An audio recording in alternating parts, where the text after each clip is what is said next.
Welcome back to the Afternoon Express kitchen. Now, Chef, we have just been making absolute magic from the top of the show. Yep. We've got our tuna tartare done. We've got the first half of our delicious pork roulade done as well. So now this is essentially part two. Yeah. So what do we need for part two? And essentially, to create this magic at the end that we're going to be plating up, how do we make sure that we get it right? All right. So now what you want to do, because this is the star of the dish, our pork belly is the star of the dish. What you want to do is you want to seal it, right? So sealing essentially is going to keep the moisture in. It's going to give us that beautiful, crusty texture that we want. Yeah. So I'm going to start this off, right? While I'm doing this, you're finishing off the other dish. Yes. Then you can help me. Maybe we're chopping off my garlic and my ginger. Okay, I can do that. Thank you so much. So I'm going to start this off. It's very simple. Okay. My pan is already hot here, right? And then you take this, the side that was like, this side here, okay, right? And then you put it in like that there. And that is the sound. That started sizzling immediately, which means that it's a very high heat, right? It's a very high heat. You have to make sure that your cast iron is on a very, very high heat. And then that happens. I said I'm not going to waste this. I'm going to put this back in there. Yeah, you did say that. That's going to be, you know, at a braai, I was always that kid who was a taste tester. So, you know, all the offcuts of meat and the things that get left behind. That was me. And that's essentially what I'm going to do to that piece of pork belly. Looking delicious, absolutely scrumptious. I love the fact that Dumi as well, here on the Polenta station, we're already going in with the cheese. Yes, I'm going in with our cheese, and we're using clover cheese, like I mentioned in the first segment. And the one thing I love about clover cheese is that it is made with 100% milk, cow's milk. So you don't have to worry about it being a product that's not, quality. And over the years, we've trusted Clover to give us the best in terms of products. So this is another part where to the cheese that's going in here is going to add a dimension of flavor to your dish that just makes it all the better. And the lovely thing as well is that today I've used tassas and a bit of Gouda. You've got the option to use cheddar. You've got the option to use even feta goes very well into a polenta as well. So you could do that as well. So our polenta, as you can see, is nice and creamy. I'm not sure if you can see this. It looks all kinds of good. What I'm going to do now is I'm going to transfer it onto our baking tray, a baking casserole dish. And then this is not the end, Bali, because we still have to put it into the oven. So I'm going to put this into our dish, sprinkle a bit more cheese on top of it, and go into the oven so we can get this beautiful golden crust on the top. Looking very, very promising there for me on that polenta station. Making sure that we're taken care of when it comes to the starch of this dish. But now to the star of the dish, which is this delicious pork belly. I can already see on that side that you wanted to seal it. It's cooked through. It's not going to fall apart. It's not going to fall apart. So that's what it helps as well. When you seal, it sort of allows the meat to seal back together as well. What you want to do is turn it around and make sure you're sealing the entire pork belly. So not just one part. Be careful. This almost reminds me of a wrap. You know, that's what it is. Beautiful.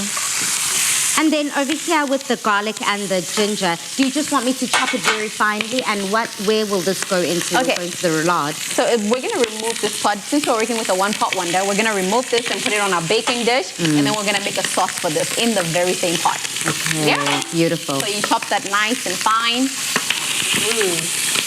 I've got that. Now, when we are thinking about, Easter treats and Easter food and the things that we love to indulge in during this time of the year, for you, what truly stands out?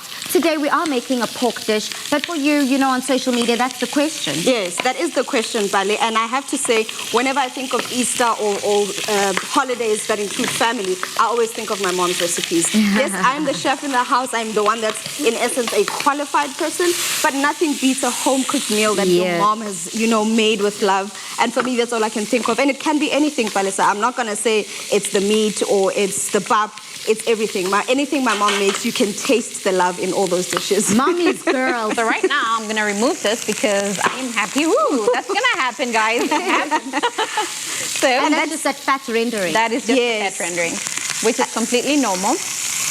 And that also comes from, when they talk about crackling. Yeah. That would normally happen in the oven. If you put the pork in the oven and you just let it cook without foil, it gets that nice crack. It happens in the oven without the fight that we're seeing here. The pork, it's as if the pork is fighting back. Okay, so I'll go in with my onions here. Right there, just to create a base. That's part of the demi-glace. The demi-glace for the sauce. What is a demi-glace, chef? You're coming here with terms. You want the people to know. So a demi-glace is essentially a condiment that's going to go with a braised meat. Okay. So it's going to be reduced. Whatever sauce that you're going to put inside this here, you're going to reduce it later on, and it becomes like a nice, thick, and very rich, dark color. So all those fancy terms, a demi-glace, just a dark reduction. Literally, it's a reduction. That is it. Awesome stuff. Silmi, please may you pass me, or chef, are you able to please pass me just that grater? No problem. I want to use it for my ginger here because I do love myself a whole lot of flavor when it comes to getting all that ginger out. And I just think that the best and easiest way to do it is with one of these bad boys. And chef, when you are creating this sauce, the sauce that you're talking about, what is so important to remember? How are we able to make sure we get the right nutrients that we need, but that flavor is not skimped out on? All right, so what you want to do is you don't want to dilute your sauce too much. You want to work with like the natural ingredients of whatever protein or whatever you're working with. Yeah. You know, that's like the best way to retain flavor. Work with the natural ingredients of a product. So not too much water in there. Not too much water. I mean, I am going to add a little bit of water because we do have soy sauce, but that's going to be like a balance between the two. Okay. Right? So I'm just waiting on you with my ginger. I got you. Perfect timing. I'm so glad you spoke about it right now because I'm finished microblading my ginger, my garlic. I'm just going to put it all in one big heap because, I mean, we love the flavors all together anyway. Sure. And then I just pop that in your pot. Yeah. Chef, please have a look at this pak choy. Tell me how far. See that? That looks so like beautiful. this. I think this is ready because we want to retain the crunchiness of the Okay. bok choy. So I like that. Okay, so consistency right there. gonna That is done. Leave it on the heat, It is but turn it done. off. Okay. Right. So I am gonna go now with the sauce. The sauce is very simple. It's very fast. I'm gonna up my heat here, and then I'm gonna go in with some soy sauce. All right. Yeah. And So now we're deglazing essentially, like all those bits and pieces at the bottom that is flavor. We're like literally trying to scrape them off with the soy sauce, right? And then you go in with the water to balance it out. Okay. which is something I feel like some people don't know. When you're cooking and something is burnt on there, don't go and wash your pan. That's flavor right there. Don't put it in the sink and wash it off. Instead, use a liquid to lift it off. Like we're using soy sauce now. If you wanted to, you could do a wine dish where you deglaze it with wine. You could deglaze it with stock if you've got that on hand. You could deglaze it with the juice perhaps. Because like right now we've paired this with apples. You could use apple juice to deglaze and make a sauce with. And I mean, these apples are already done, caramelized, just the way you want it, chef. So I'm going to pass that over to you. But I love the fact that you are speaking about using absolutely every single element to make this magic in the kitchen. I normally am one of those. I wash my pan. I keep going back, wash my pan, wash my pan. But I'm essentially losing that flavor. You are losing that flavor. Most people think it's burnt pieces, but it's not. Once you deglaze it, it's what creates a dark, rich browniness in the sauce, which is really nice. So this is looking good. All right. So you just want it to like maybe simmer for a few more minutes so that the flavors marry or incorporate. Yeah. And then when it comes to plating, I think we're almost at that stage now of our recipe when it's time to put it all together. And because it is a holiday time, it is Easter, a lot of people do eat and enjoy food as a family. So how is the best place, or best way rather, to plate it? And can you show us there on our slate? All right. So what we're going to do here is we have a platter, which is like a family style kind of dish. So what we're going to do, you take an entire protein, whatever you're going to be working with. Take one out for you because we've got that one that we've done it already. Nice. Okay. Okay. All right, and you can just show us exactly what you were saying. There we Wow, that looks incredible. Look at all those juices at the bottom. Look at that. That is all that flavor.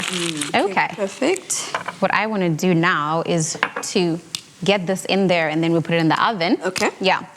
So we're going to quickly do this. This pan is hot. So it's not, It's very so essentially we'd make sure that we're safe in the kitchen. We don't burn our hands. We're going to take something, maybe a cloth or whatever. You make sure that this sauce goes into the baking tray, into the pork, make sure those flavors incorporate, and then when it comes out looking like that. Yeah, that is true.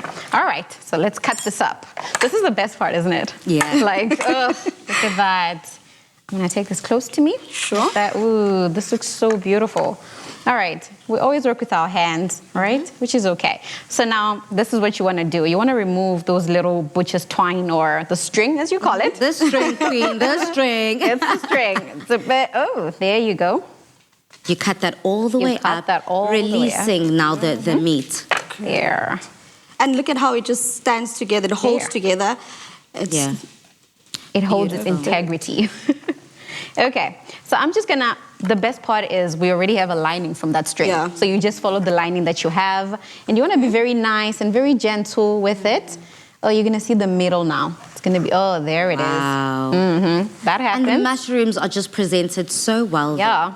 Would you then use some of your veggies as the base of it? Definitely, Okay. definitely. So, to Domi, have maybe that. you can start Sure, on let that me station start as we put this all together. And we are almost ready to create a delicious dessert. So, Chef, whilst you're plating this up, what will we be making after the break? Oh, okay. So when we come up, we are gonna have a poached pear that we're gonna poach in some white wine, and then we're gonna top with some crunchy oat and sugar mixture. It's got oats, it's got nuts, and you can serve with ice cream. One of my favorite desserts. Sounding absolutely delicious. Thank Yes. you so much, ladies, as you do plate it to perfection, making sure that we eat with our eyes first before we take any taste of this food. Very Looking true. forward to tasting it and giving my opinion at the end of the show. But Mzansi, it is time to create that delicious dessert, and we have all of that goodness coming up.